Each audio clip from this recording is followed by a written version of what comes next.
নমস্কার। পশ্চিমবঙ্গ সমগ্র শিক্ষা মিশন বিদ্যালয় শিক্ষা বিভাগ পশ্চিমবঙ্গ সরকারের উদ্যোগে বাংলা শিক্ষা ক্লাসরুম 2025 সকলকে স্বাগত। আমি শ্রী জ্যোতির্ময় মণ্ডল, সহশিক্ষক BT road government sponsored higher secondary school. আজ আমি একাদশ শ্রেণীর ফিজিক্সের কাইনেটিক থিওরি অফ গ্যাস এই বিষয়টা আলোচনা করব। চলো আমরা স্লাইডে চলে যাই।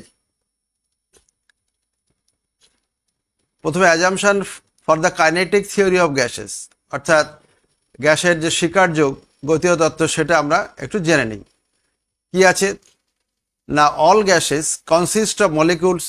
The molecules are rigid elastic sphere identical in all respects for a given gas and different for different gases.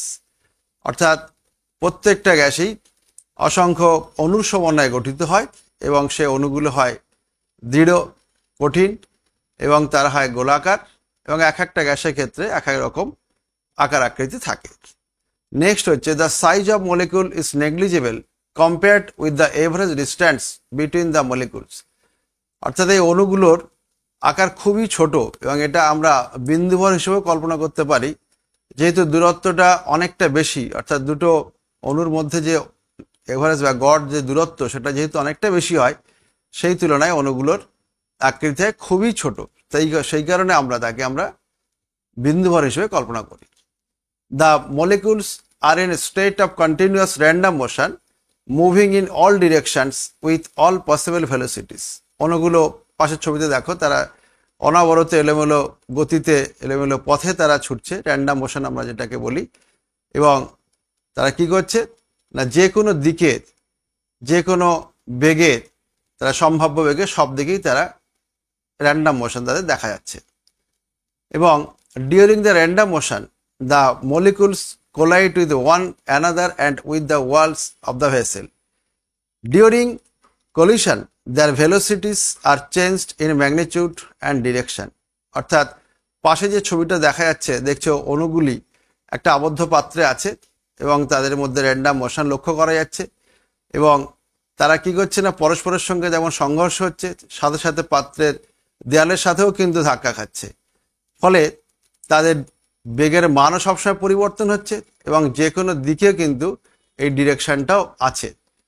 Next আমরা দেখি 5 নম্বর পয়েন্ট যেটা আছে, দ্য collisions আর perfectly elastic and there are no force of attraction or repulsions between the molecules. Thus, all internal energy of the gas is kinetic. যখন সংঘর্ষ হচ্ছে, সেই সংঘর্ষকে আমরা বলি পারফেক্টলি ইলাস্টিক কলিশন। অর্থাৎ এই কলিশন যখন হয় তখন তাদের গতিশক্তি এবং ভরবেগের মান অপরিবর্তিত থাকে। অর্থাৎ সংঘর্ষের আগে এবং সংঘর্ষের পরে মোট গতিশক্তি এবং ভরবেগ অপরিবর্তিত থাকে। সেই জন্য এটাকে আমরা বলে থাকি পারফেক্টলি ইলাস্টিক কলিশন বা পূর্ণ স্থিতিস্থাপক সংঘর্ষ। এবং যেহেতু অণুগুলোর মধ্যে কোনো আকর্ষণ বা বিকর্ষণ বল কাজ করছে না, সেহেতু আমরা ধরে নিই যে এদের ইন্টারনাল যে এনার্জি সেটা সম্পূর্ণ হচ্ছে কাইনেটিক হয়। নেক্সট আমরা দেখছি যে between two collisions of molecules move in straight path with a uniform velocity, the average distance covered by a molecule between two successive collisions is called mean free path।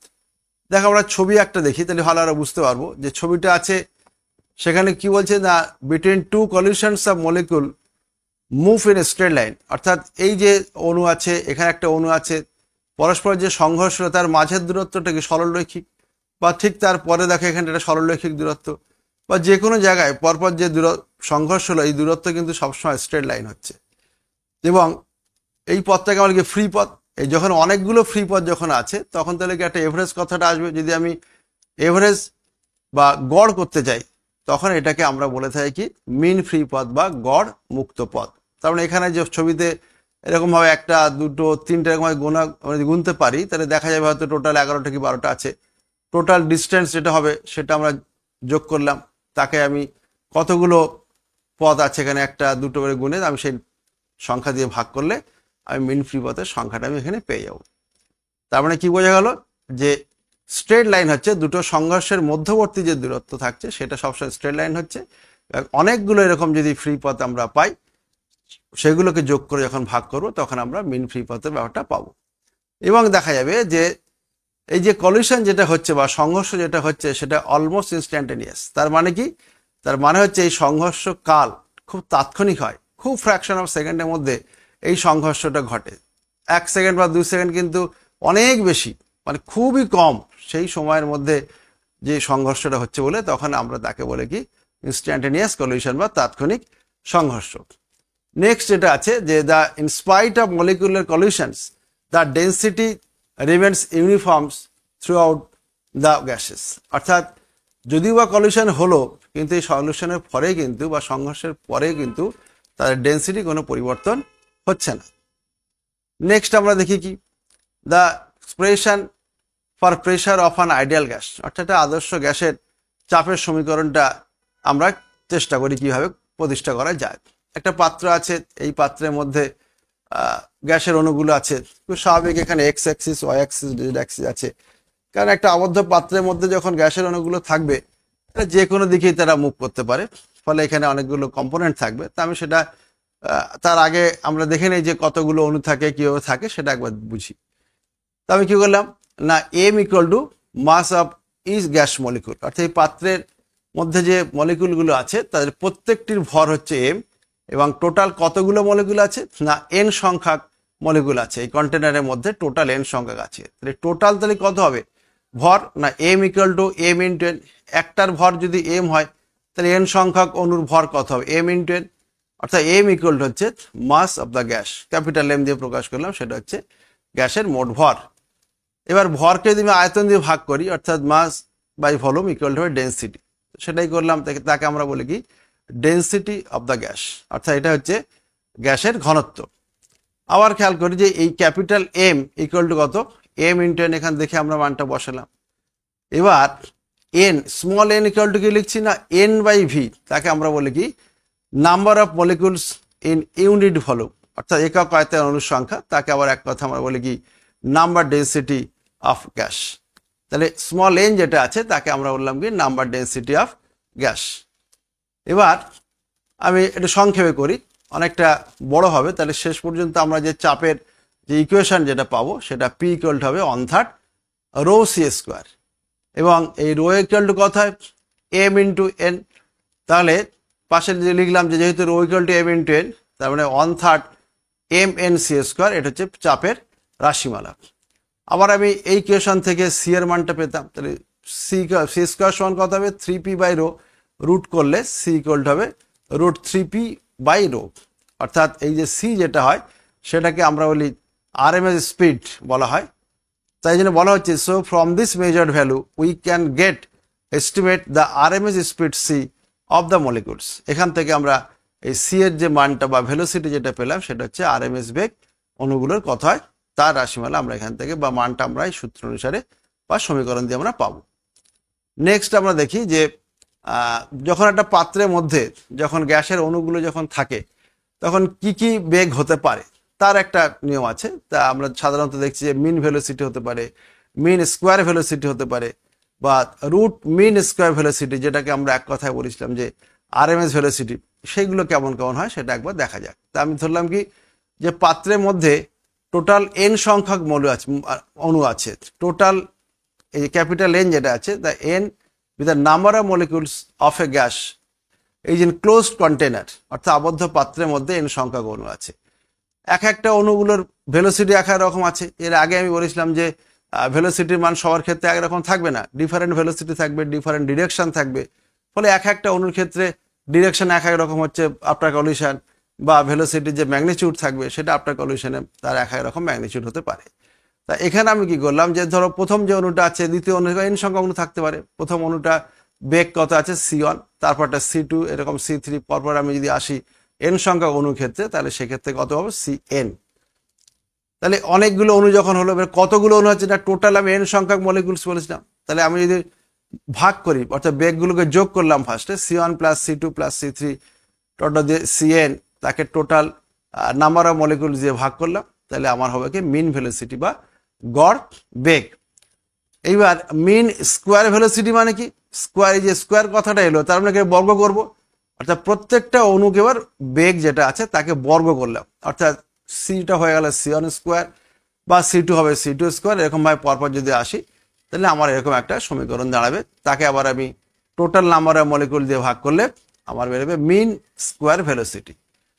বেশ, তাহলে এই C square তার একটা মাথায় একটা বার চিহ্ন দিলাম, এটা এইভাবে লেখা হয়, তখন আমরা পেলাম কি মিন স্কোয়ার ভেলোসিটি। তারপরে না root mean square velocity, root মানে কি, তাহলে এবার বর্গ মূল করতে হবে। তার মানে এখানে দেখা যাক, তাহলে C1 স্কোয়ার C2 স্কোয়ার বা C3 স্কোয়ার তো আগের সমীকরণে ছিল, এইটাকে জাস্ট আমি যদি বর্গমূল করে দিই তাহলে বর্গমূল করলে আমার হবে রুট মিন স্কোয়ার স্পিড। তাহলে এই যে সি যেটা এখন পেলাম সেই সি ইকুয়াল টু হচ্ছে C1 square plus C2 square plus C3 square dot dot দিয়ে CN স্কোয়ার বাই এন, এটাকে পুরোপুরি রুটের মধ্যে রাখলাম, তাহলে আমি পেলাম আরএমএস ভেলোসিটি। এই আরএমএস ভেলোসিটিটা খুব ইম্পর্টেন্ট, এটা আমরা গ্যাসের ক্ষেত্রে সবসময় এটাই ব্যবহার করে থাকি, তাই জন্য আমি আলাদা করে একবার লিখলাম যে রুট মিন স্কোয়ার স্পিড মানে কি, মানে হচ্ছে বলছে it is defined as the square root of the mean of the square of the speed of the individual molecules of gas. Next আমরা দেখি এবার kinetic energy and temperature in light of kinetic theory, অর্থাৎ গ্যাসের গতীয় তত্ত্বের আলোকে আমরা গতিশক্তি এবং তাপমাত্রার সঙ্গে সম্পর্কটা কেমন হয় সেটা আমরা একবার দেখি। কি হবে সেখানে না, according to the kinetic theory the potential energy of gas molecules equal to zero. আমি একটু আগেই বললাম যে পোটেনশিয়াল এনার্জির মানটা জিরো হবে। এই পোটেনশিয়াল এনার্জির মানটা জিরো হবে কেন না, যেহেতু গ্যাসের অণুগুলোর মধ্যে ইন্টারমলিকুলার অ্যাট্রাকশন ফোর্সও থাকছে না বা রিপালশন ফোর্সও থাকছে না, সেই হিসেবে আমরা বলিলাম যে টোটাল যে এনার্জি হয় ইন্টারনাল এনার্জি সেটা আসলে কাইনেটিক এনার্জি হয়, ফলে সেখানে পোটেনশিয়াল এনার্জি মানটা জিরো হয়। তা এখানে আমরা তাই জন্য লিখলাম যে according to the kinetic theory the potential energy of the gas molecule equal to zero.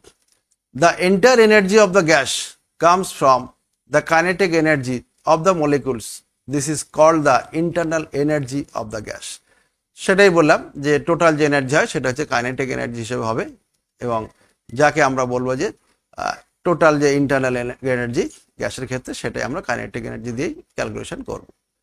কীভাবে ক্যালকুলেশন করছি না, আমরা শিখেছি আগে যে গতিশক্তি সমান হাফ এম ভি স্কোয়ার, তাহলে এখানে ভি নাম বলে আমরা কি বলছি না সি দিয়ে প্রকাশ করলাম। তাহলে প্রথম যে অণুটা থাকবে তার গতিশক্তি কত হবে হাফ এম সি মানে C1 স্কোয়ার, দ্বিতীয়টা কত থাকবে half m C2 square.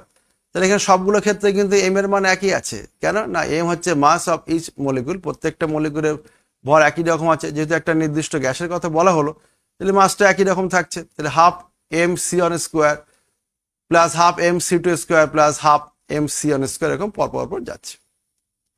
C1 C2 R Cn the velocities of n molecules in the container, অর্থাৎ n সংখ্যক অণু যেহেতু আছে প্রত্যেকটার আমি বেগের মান আলাদা আলাদা করে লিখলাম।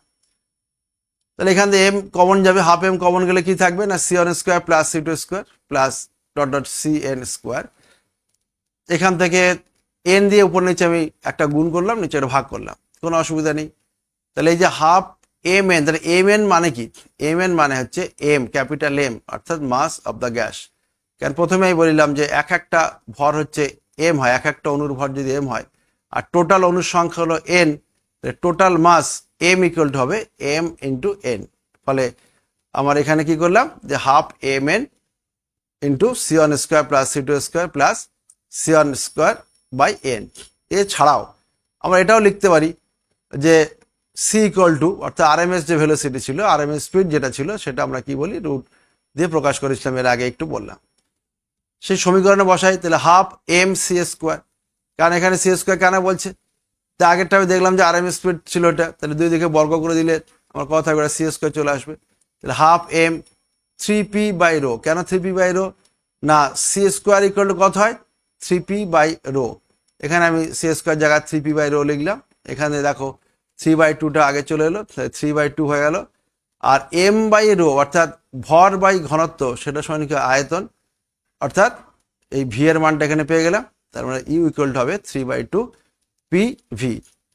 এই এক্সপ্রেশনটা হচ্ছে ইন্টারনাল এনার্জির অর্থাৎ গ্যাসের যে অভ্যন্তরীণ যে শক্তি তার ইকুয়েশনটা আমরা এখান থেকে পেয়ে গেলাম। This is the expression for the internal energy of the gas.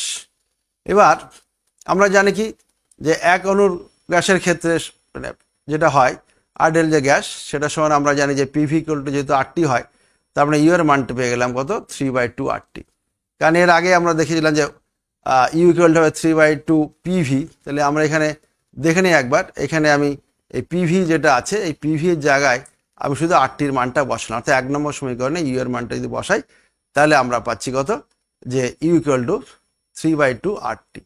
আর কে বলা হয় কি universal gas constant. It must be noted that the temperature is taken to be proportional to the kinetic energy of the molecules only. বেশ, তার মানে দেখা যাচ্ছে এখান থেকে দেখে বোঝা যাচ্ছে যে ইন্টারনাল এনার্জি যেটা আছে সেটা কিন্তু এই টেম্পারেচার যেটা আছে টি তার সঙ্গে কিন্তু প্রপোর্শনালি পরিবর্তন হচ্ছে।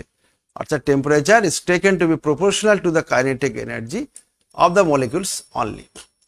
নেক্সট আমরা দেখি এবার কি না idea of absolute zero of temperature. অর্থাৎ এখান থেকে আমরা পরম শূন্য তাপমাত্রা একটা ধারণা করতে পারি কিনা দেখে কাইনেটিক থিওরি থেকে দেখা যাক কি বলছে না। By definition T proportional U, কারণ আমি এখনই বললাম যে ইন্টারনাল এনার্জিকে আমি ইউ দিয়ে প্রকাশ করেছিলাম আর টি হচ্ছে অ্যাবসলিউট টেম্পারেচার, তাহলে ইউ এর সঙ্গে টি সমানুপাতি সম্পর্ক, তাই লেখা হলো। এবার যদি কিনা দেখা যায় যে ইউ এর মানটা 0 হয় তাহলে টি এর মানটা 0 হবে, বা যদি কিনা টি এর মান 0 হয় তাহলে ইউ এর মান 0 হবে। তাই বলছে as U equal to 0 when t equal to 0, স্বাভাবিক টি এর মান 0 হলে ইউ এর মান 0 হবে। This defines the absolute zero temperature. It is the temperature at which the internal energy of the gas becomes 0. That is, the molecular motions stop entirely.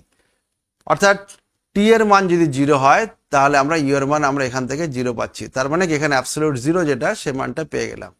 এবং শুধু তাই না, সেক্ষেত্রে ইন্টারনাল এনার্জির মানটা 0 হয়ে যাবে, ফলে এখানে মলিকুলসগুলো স্টপ হয়ে যাবে, তার মধ্যে কোনো ভাইব্রেশন হবে না। এবার আরেকটা জিনিস দেখি, খুব ইম্পর্টেন্ট, এটা তোমাদের অঙ্ক করার সময় বা বিভিন্ন সময়টা লাগে, যে variation of the RMS speed of gas molecules. অর্থাৎ কিভাবে আরএমএস স্পিডের সঙ্গে কি সম্পর্ক হয় সেটা মলিকুলের সঙ্গে আমরা দেখে নিই একবার। টেম্পারেচারের সঙ্গে একটা সম্পর্ক আমরা পাবো, সেটা একটু আলোচনা করি। Let m equal to molecular weight of the gas, then mass of 1 mole of the gas m gram. The density of the gas is rho equal to m by v. আমরা জানি যে ঘনত্ব ইকুয়াল টু ভর by আয়তন, তাহলে আমি গুণ করলাম, তাহলে m equal to rho into V. ঠিক আছে। আবার দেখো p equal to 1/3 rho c square, আমরা প্রথমে চাপের যে ইকুয়েশনটা, যে প্রেশারের ইকুয়েশন, সেখান থেকে আমরা পেয়েছি যে p equal to 1/3 rho c square, আর সি স্কোয়ার ইকুয়াল টু আমরা পাচ্ছি 3p বাই রো। উপর নিচে ভি দিয়ে গুণ করলাম, তাহলে কত হলো না 3pv by rho into V. এবার আমরা জানি যে পিভি ইকুয়াল টু আরটি, তাহলে 3RT by M, rho into V মানে কত এম, ঘনত্বের সঙ্গে যে আয়তন যখন গুণ করলাম তখন এমটা পেয়ে গেলাম, অর্থাৎ 3RT বাই এম, অর্থাৎ c square equal to 3RT by m. এটাকে সি ইকুয়াল টু তাহলে কত হলো √3RT বাই এম। তাহলে কি দেখাচ্ছে, সি এর সঙ্গে টি এর সঙ্গে একটা সম্পর্ক পাচ্ছে, অবশ্যই সেটা প্রপোর্শনাল সম্পর্ক। আর আরটা হচ্ছে ধ্রুবক কনস্ট্যান্ট, আমরা এটাকে জানি যে আর হচ্ছে কনস্ট্যান্ট, অ্যান্ড এম এক একটা গ্যাসের ক্ষেত্রে একরকম হয়, ফলে এটা মানে ধ্রুবক। তাহলে যেহেতু আর এবং এম বা 3 দেখতে পাচ্ছি সবাই কনস্ট্যান্ট, তার মানে কি সি সমানুপাতি √T। As R equal to constant and for a particular gas M constant, we get C proportional √T. So the RMS speed of the gas molecules is proportional to the square root of the temperature of the gas. অর্থাৎ গ্যাসের RMS speed কি হচ্ছে না টি এর সঙ্গে বর্গমূলের সাথে সমানুপাতে পরিবর্তন হবে। নেক্সট আমরা কি দেখছি যে Boyle's law from kinetic theory of the gases, অর্থাৎ গ্যাসের গতীয় তত্ত্ব থেকে বয়েল সূত্রটা কিভাবে আমরা আলোচনা করছি না। According to the kinetic theory of gas T proportional U, তাহলে according to the kinetic theory of gases T proportional U, আর ইউ ইকুয়াল টু কত হয় না 3/2 পিভি। অতএব পিভি প্রপোর্শনাল টি, কারণ আমি ইউ এর জায়গায় 3/2 পিভি এখানে বসাই, তাহলে কত হবে পিভি সমানুপাতি হচ্ছে টি। যেহেতু বা যদি কিনা টি এর মানটা যদি ধ্রুবক থাকে তাহলে পিভি ইকুয়াল টু হবে constant. If T equal to constant for a certain amount of gas then PV equal to constant. যেটা বললাম যে যদি টি এর মান যদি ধ্রুবক হয় তাহলে পিভি ইকুয়াল টু কনস্ট্যান্ট, এটাকেই বলা হয় কি বয়েলস ল। দিস ইজ বয়েলস ল। একইভাবে আমি চার্লস ল এখান থেকে প্রতিষ্ঠা করতে পারবো। তাহলে according to the kinetic theory of gas T proportional U and U equal to 3/2 PV, just যদি বসাই তাহলে আবার একই পাবো আমরা, পিভি প্রপোর্শনাল হচ্ছে টি। এবার যদি পি ধ্রুবক থাকে, এই P constant for certain amount of gas, then V proportional T. তাহলে এখান থেকে দেখছি আমরা V proportional T, this is Charles law. Next আমরা দেখি যে pressure law from kinetic theory of gas, চাপের সূত্র প্রতিষ্ঠা করছি কাইনেটিক থিওরি অফ গ্যাস থেকে। তো according to the kinetic theory of gas T proportional U and U equal to 3/2 PV, অর্থাৎ প্রথমে লেখাটা কিন্তু একই আছে, বা প্রথমে আমাদের একইভাবে লিখতে হবে, তারপর আমরা ইউ এর মানটা বসালে সেই একই পাচ্ছি, পিভি প্রপোর্শনাল হচ্ছে টি। এবার এই চাপের যখন সূত্র বলা হয় তখন আমাদেরকে ভি হবে কনস্ট্যান্ট। যেমন চার্লসের সূত্রে বলার সময় ছিল পি কনস্ট্যান্ট, তখন ভি সমানুপাতিক টি ছিল, কিন্তু এখন আমরা যেহেতু চাপের সূত্রে পড়ছি তখন হবে ভি এর মানটা ধ্রুবক, বা V equal to constant for certain amount of gas, then P proportional T, this is pressure law. এটাকে আমরা বলে কি চাপের সূত্র। আর একটা দেখি অন্তত যে আইডিয়াল গ্যাস ইকুয়েশনটা কেমন হয়, অর্থাৎ আদর্শ গ্যাসের সমীকরণটা কেমন হয়।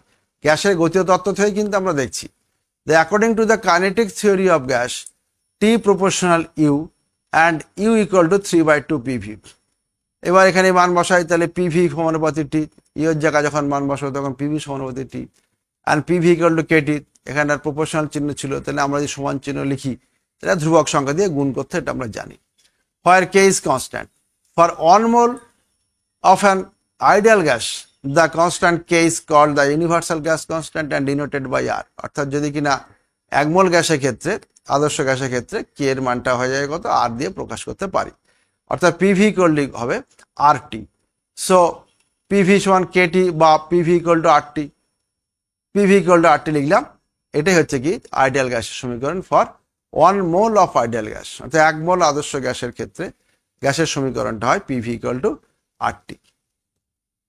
এবার আমরা পরেরটা চলে আসি যে ডিগ্রিস অফ ফ্রিডম বিষয়টা কি। ডিগ্রিস অফ ফ্রিডম কি বিষয় না, the minimum number of independent coordinates necessary to specify the instantaneous position of a moving body is called the degree of freedom of body.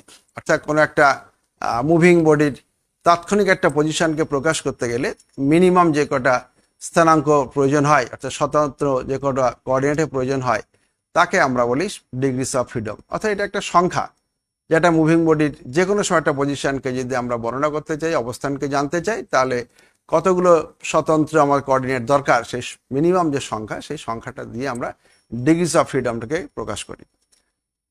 এবং 1 ডাইমেনশনাল মোশন যখন হয় তখন তার মান হয় 1, বা 2 ডাইমেনশনাল মোশন যখন হয় তখন number of degrees of freedom equal হয় 2, বা 3 ডাইমেনশনাল মোশনের ক্ষেত্রে 3টে ডিগ্রিস অফ ফ্রিডম হয়।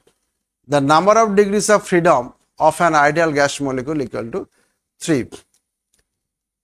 নেক্সট আমরা চলে আসবো যে statement of the principle of equipartition of energy, অর্থাৎ সেটা আমরা দেখে নিই যে কিভাবে আছে না, the average molecular kinetic energy of any substance is equally shared among the degrees of freedom. The average kinetic energy of a single molecule associated with each degree of freedom is half kT, যেখানে k equal to কি না Boltzmann constant, তোমরা জানো যে মান হয় 1.38 into 10⁻⁻23 joule per kelvin, এবং টি কে বলা হয় কি অ্যাবসলিউট টেম্পারেচার।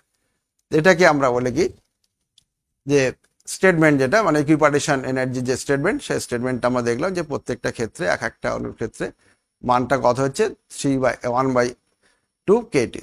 যদি কিনা আমার মোনোঅ্যাটমিক গ্যাস হয় সেখানে আমাকে জানতে হবে ডিগ্রিস অফ ফ্রিডম মান যদি 3 হয় তখন 3/2 কেটি লিখি, বা যখন ডায়াটমিক হয় সেক্ষেত্রে আবার ডিগ্রিস অফ ফ্রিডম মান হয় 5, তখন আবার 5/2, এরকম আমরা পরপর লিখতে পারবো। It must be noted that the equipartition principle is applicable to all substance, not only to gas. এরপর আমরা আরেকটু আলোচনা করি যে স্পেসিফিক হিট অফ গ্যাস, আপেক্ষিক তাপ গ্যাসের ক্ষেত্রে কেমন হয়, সেটা আমরা থার্মোডাইনামিক্সের যে প্রথম সূত্র সেটা জেনে আমাদের এটা করলে খুব সুবিধা হয়। তাহলে আমরা কি লিখলাম, the first law of thermodynamics is written as dQ equal to dU plus ডিডব্লিউ। তোমরা জানো এই ইকুয়েশনটা আগের চ্যাপ্টারে পড়া হয়েছে। যদি কিনা ভি যদি ধ্রুবক হয় তাহলে তার ডেরিভেশন কত হয়, ইকুয়াল টু 0 হবে। অর্থাৎ at constant volume DV equal to 0। তো ডিডাব্লিউ সমান কি হয়, পি ইন্টু ডিভি। তো ডিভির মান যদি 0 বসাই তাহলে আলটিমেটলি আমার ডিডাব্লিউর মান অর্থাৎ এক্সটার্নাল ওয়ার্ক যেটা ছিল সেটা কি 0 হয়ে গেল। অর্থাৎ ডিকিউ ইকুয়াল হবে ডিইউ। কত পরিমাণ, এবার আমরা দেখি যে the heat gain or lost at constant volume for a temperature change dT of 1 mole of gas equal to কত না, ডিকিউ ইকুয়াল টু হয় সিভি ডিটি। যেহেতু ভলিউমটা কনস্ট্যান্ট থাকে তো আমরা জানো যেটাকে আমরা সিভি আকারে প্রকাশ করি, তো টোটাল যে হিট গেইন করবে বা হিট লস্ট করবে সেটার মান কত হয়, ডিকিউ দিয়ে প্রকাশ করি। তাহলে ডিকিউ ইকুয়াল টু হবে সিভি ইন্টু হচ্ছে ডিটি। এই যে সিভিকে বলা হয় কি molar specific hit at constant volume. তাহলে এখানে আমি সিভি ইকুয়াল টু কতটা ভাগ করে দাও, তাহলে ডিকিউ বাই ডিটি সমান, তাহলে আমি পাবো কত সিভি। আবার ডিকিউ সমান দেখো পেয়েছি ডিইউ, তাহলে এখান থেকে মানটা যদি বসাই তাহলে সিভি ইকুয়াল টু হবে ডিইউ বাই ডিটি। তাহলে এটা নিশ্চয়ই আমরা বুঝতে পারলাম যে সিভির মান অর্থাৎ molar specific hit at constant volume তার মানটা কত পেলাম না, ডিইউ বাই ডিটি। এবার ইউর মান কিন্তু আমরা পেয়েছি, আমরা পরের স্লাইডগুলো লক্ষ্য করবো খুব সুন্দরভাবে। যেমন ধরো আমি বলছি যে in case of monoatomic gas, এক্ষুনি বলছিলাম যে মোনোঅ্যাটমিক গ্যাসের ক্ষেত্রে অর্থাৎ যেগুলো কিনা আমরা বলি হিলিয়াম গ্যাস, নিয়ন, আর্গন, এই সমস্ত যে গ্যাসগুলো আছে তাদের ক্ষেত্রে ডিগ্রিস অফ ফ্রিডমের মান 3 হয়, তখন ইউর মান হবে কত 3/2 RT। তো এবার 3/2 RT যখন হলো তখন আমরা এখানে ইউর মান যখন বসালাম তখন ইউ ইকুয়াল টু কত হবে, এটা ডিফারেন্সিয়াল করলে টি এর ডিফারেন্সিয়াল করলে 1 হয়ে গেল, তার মানে কত 3/2 ইন্টু 4। তাহলে কি বললাম আবার যে in case of monoatomic gas the kinetic theory assumes that the ideal gas molecules are point particles, so they are monoatomic. Actually gases like helium, neon, argon and are monoatomic. For 1 mole of such gas E equal to 3/2 RT. Your মানটা আমি আগেই বলেছি যে your মান হয় 3/2 RT। তাহলে your মানটা এখানে বসালাম, তাহলে কত হলো 3/2 আর ডিফারেন্সিয়াল করলে তাই হবে। এবং এটা আমরা আগের চ্যাপ্টার পড়ে যে সিপি মাইনাস সিভি সমান হয় আর, তার মানে আমি সাইড চেঞ্জ করলে সিপির মানটা পেয়ে যাবো। সিপি মানে কি প্রেশার কনস্ট্যান্ট, তাহলে আমরা কি বলি এটাকে বলা হয় কি molar specific hit at constant pressure. অর্থাৎ সিপির মান এখানে পেয়ে যাচ্ছি আমরা সিভি প্লাস আর। সিভির মানটা এখানে 3/2 আর প্লাস আর, তার মানে 5/2 আর। তাহলে কি পেলাম না, সিভি ইকুয়াল টু পেলাম 3/2 আর সিপি ইকুয়াল টু পেলাম 5/2 আর। তাহলে গামা ইকুয়াল টু কত হবে, আমরা গামা জানি যে CP by CV ratio, the ratio between the two specific heats is gamma equal to 3 Cp by Cv equal to 5/3 সমান 1.67।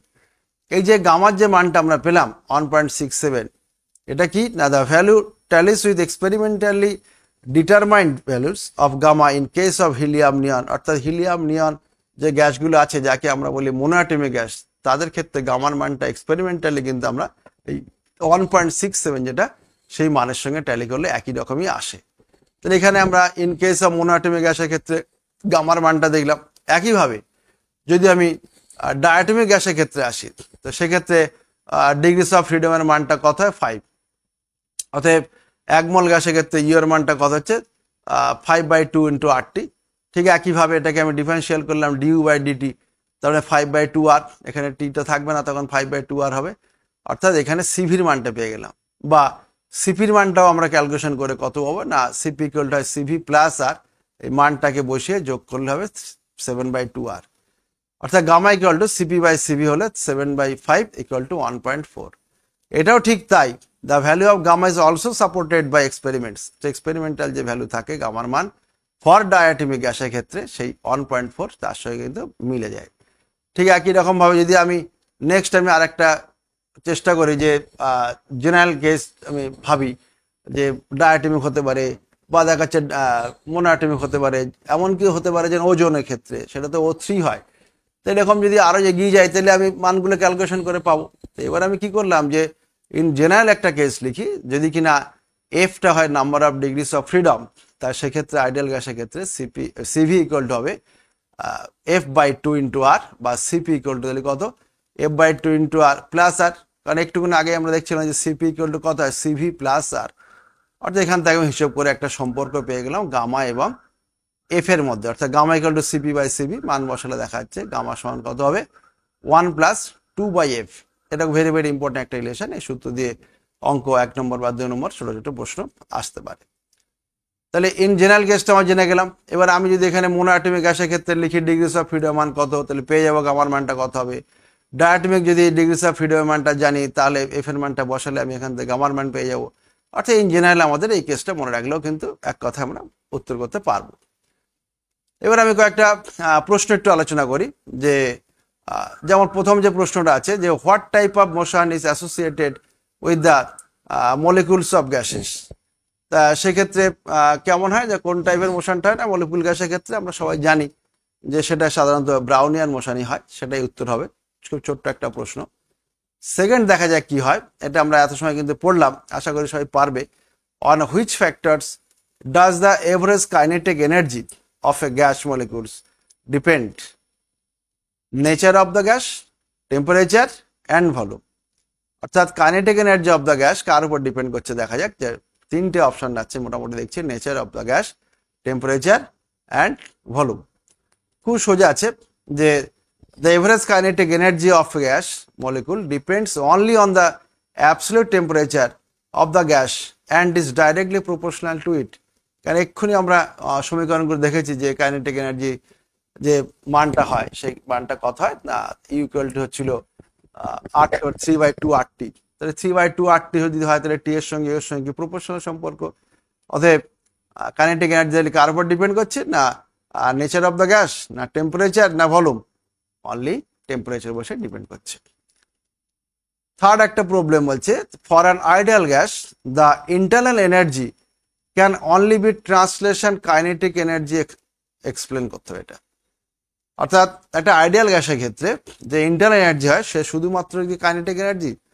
ঠিক তাই, এটা কিন্তু ঠিক। আমি প্রথমেই বলেছিলাম, আর একবার দেখো, in an ideal gas the molecules can be considered as point mass with no intermolecular force between them. অর্থাৎ আইডিয়াল গ্যাসের ক্ষেত্রে অণুগুলো কেমন হচ্ছে পয়েন্ট মাস বা বিন্দু ভর হিসেবে সেগুলোকে কল্পনা করি এবং তাদের মধ্যে কোনো আকর্ষণ বল কাজ করছে না। So there can be neither be internal potential energy nor the internal energy due to rotation আর ভাইব্রেশন। অর্থাৎ রোটেশন বা ভাইব্রেশনের জন্য তাদের মধ্যে কোনো পোটেনশিয়াল ইন্টারনাল যে পোটেনশিয়াল এনার্জি থাকছে না। এবং সেক্ষেত্রে আমরা কি দেখছি, দ্য মলিকিউল যেটা থাকবে can have only translation kinetic energy. সেক্ষেত্রে শুধুমাত্র কাইনেটিক এনার্জির কথা আমরা ভাবতে পারবো। লাস্ট একটা প্রবলেম দেখি আমরা, প্রবলেম 4 যেটা why temperature less than absolute zero is not possible. তার মানে টেম্পারেচারটা কখনো অ্যাবসলিউট টেম্পারেচার থেকে আরো কম হতে পারে না কেন? অ্যাবসলিউট টেম্পারেচার মানে আমরা জানি 0 কেলভিন, বলছে তার থেকেও কিন্তু কম টেম্পারেচার মান আসতে পারছে না কেন? According to the kinetic interpretation of temperature, absolute temperature proportional average kinetic energy of molecules. As the heat is removed, the temperature falls, the velocity of molecules decreases. তার মানে কি বলছে, দ্য কাইনেটিক থিওরি অনুসারে আমরা দেখেছি যে সেক্ষেত্রে কি হয় না, এভারেজ কাইনেটিক এনার্জি সেটা টি এর সঙ্গে প্রপোর্শনালি পরিবর্তন হয় এবং যদি কিনা টেম্পারেচার আস্তে আস্তে কমে যায় তাহলে সেই ভেলোসিটিগুলো কিন্তু আস্তে আস্তে কমবে। অর্থাৎ গ্যাসের অণুগুলোর ভেলোসিটি আস্তে আস্তে কমবে যখন টেম্পারেচার আস্তে আস্তে কমবে, কারণ প্রপোর্শনাল সম্পর্ক যেহেতু। At absolute zero, the molecular motion is that is the kinetic energy becomes zero. অর্থাৎ অ্যাবসলিউট জিরো যখন, অর্থাৎ টি এর মান যখন জিরো হবে, খুব স্বাভাবিক কাইনেটিক এনার্জি তখন জিরো হবে। As kinetic energy can not be negative, যেহেতু কাইনেটিক এনার্জি মান কখনো ঋণাত্মক হয় না, so no further decrease the kinetic energy is possible. অর্থাৎ তার নেগেটিভ কাইনেটিক এনার্জি তো কখনো হবে না, সবসময় তো কাইনেটিক এনার্জি পজিটিভ হয়। Hence the temperature cannot be decreased below 0 Kelvin. অর্থাৎ সেই কারণেই টেম্পারেচারও কখনো কিন্তু 0 কেলভিনের নিচে আসবে না বা সম্ভব না সেটা। নেক্সট আমরা কয়েকটা অঙ্ক দেখি, এক্সাম্পল আকারে আমি লিখেছি। দেখো, প্রথম আছে 4 molecules of gas have speed 2, 4, 6 and 8 km/s respectively. Calculate their average speed and root mean square speed. দেখা যাক সে কত। আমরা জানি যে এভারেজ স্পিড সমান কি v1 plus v2 plus v3 by v4 by 4 হলো, বা আমরা এটাকে c1 plus c2 plus c3 plus c4 এভাবে লিখতে পারতাম। তো যাই হোক, সব মানগুলো বসালাম। 2 + 4 + 6 + 8 4 দিয়ে ভাগ করলে আমাদের কত হলো 5 কিমি পার সেকেন্ড। অর্থাৎ এটা খুব সোজা যে এভারেজ স্পিড যেটা হয় তার মানটা পেয়ে গেলাম কত। একইভাবে রুট মিন স্কোয়ার স্পিডটার মানটা কত, না আমি বলেছিলাম যে বর্গ করে মানে বর্গমূল, বর্গমূল, তার মানে এখানে বর্গ মানে কি v1 square plus v2 square ভাবে বর্গ করলাম, মান বসিয়ে তাকে বর্গমূল করলে মানগুলো কত বসালাম, বসে আলটিমেটলি কত আসবে না 5.48 কিলোমিটার পার সেকেন্ড। অর্থাৎ এখান থেকে আমরা এই যে চারটে যে অণুগুলো যে ভেলোসিটি দেওয়া ছিল মানে সেক্ষেত্রে হিসেব করতে পারলাম এভারেজ স্পিডের মান কত হয় বা রুট মিন স্কোয়ার স্পিড কত হয় সেই মানটা আমরা এখান থেকে পেয়ে গেলাম ক্যালকুলেশন করে সূত্র বসিয়ে শুধুমাত্র। সেকেন্ড আমরা দেখি যে সেকেন্ড যে উদাহরণটা আছে বলছে at what temperature is the RMS velocity of hydrogen molecule equal to that of an oxygen molecule at 47 degree centigrade. অর্থাৎ কোন টেম্পারেচারে RMS ভেলোসিটি হাইড্রোজেন গ্যাসের এবং অক্সিজেন গ্যাসের সমান হবে যখন কিনা মলিকিউলটা 47 ডিগ্রি সেন্টিগ্রেড তাপমাত্রায় আছে। দেখা যাক যে VRMS ইকুয়াল টু কত হয় √3RT/m। এবার আরএমএস ভেলোসিটি বলেছে হাইড্রোজেন গ্যাস এবং অক্সিজেন গ্যাসের ক্ষেত্রে সমান হবে, তাহলে কি লিখলাম যে now RMS velocity of hydrogen molecule and RMS velocity of O2 molecule, মান বসে আমরা 3RT/m হয়, তাই এম এর মান হাইড্রোজেনের ক্ষেত্রে 2 হয় জানো, এবং অক্সিজেনের ক্ষেত্রে এম এর মান হয় কত 32 আর এখানে টেম্পারেচার কত ছিল অক্সিজেন গ্যাসের লেখা আছে যে অক্সিজেন গ্যাসটা কত তাপমাত্রা আছে 47 ডিগ্রি সেন্টিগ্রেড তাপমাত্রা আছে। তাহলে এখানটা কেলভিন আকারে নিয়ে এলাম, মান বসালাম, আলটিমেটলি কত হবে 20 কেলভিন উত্তর হবে। অর্থাৎ হাইড্রোজেন গ্যাসের ক্ষেত্রে যে টেম্পারেচার থাকলো সেটা হচ্ছে 20 কেলভিন, যে তাপমাত্রায় হাইড্রোজেন গ্যাস এবং অক্সিজেন গ্যাসের আরএমএস ভেলোসিটি মানটা সমান হচ্ছে। নেক্সট আমি আরেকটা ছোট্ট একটা অঙ্ক দেখি কি করা যায়। বলছে calculate the internal energy of 1 gram of oxygen at STP. অর্থাৎ এসটিপিতে ইন্টারনাল এনার্জির মান নির্ণয় করতে হবে 1 গ্রাম অক্সিজেনের ক্ষেত্রে। তো অক্সিজেনটা কি হয় না diatomic gas, the energy associated with 1 mole of oxygen equal to কত হয় না 5/2RT। কেন আমি বলেছিলাম যে ডায়াটমিকের ক্ষেত্রে এখানে ডিগ্রিস অফ ফ্রিডমের মানটা যদি 5 হয় তার মানে ইকুয়াল হবে 5/2RT।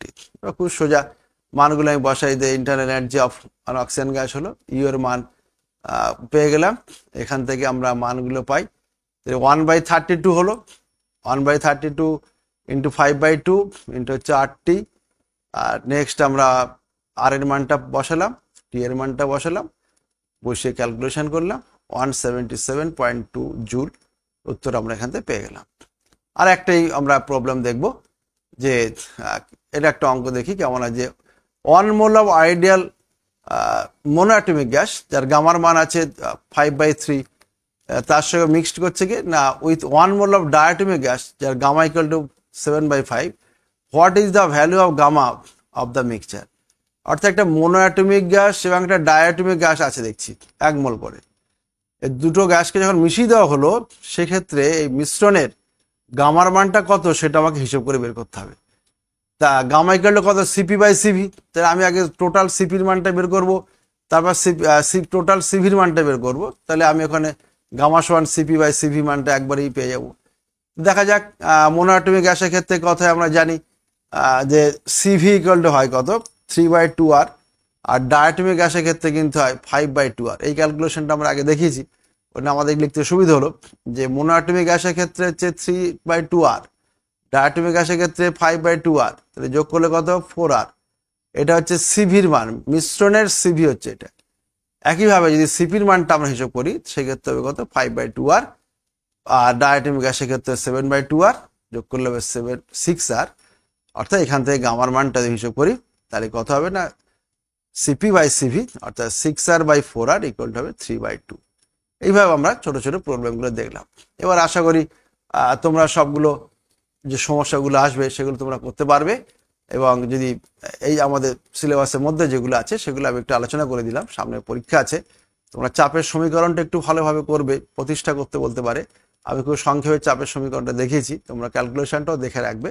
আর অঙ্ক যেগুলো সূত্র আছে আমি সবগুলো সূত্র বলেছি, সেই সূত্রগুলোও তোমরা একটু ভালো করে প্র্যাকটিস করবে, দেখবে এখান থেকে খুব সোজা প্রশ্ন হয়। এবং ভালোভাবে যদি সিলেবাস অনুসারে তোমরা পড়ো, দেখবে নিশ্চয়ই কোনো অসুবিধা হবে না। থ্যাংক ইউ, সবাই ভালোভাবে পড়ো। আবার আমরা পরের ক্লাসে পরে আলোচনা করব। নমস্কার।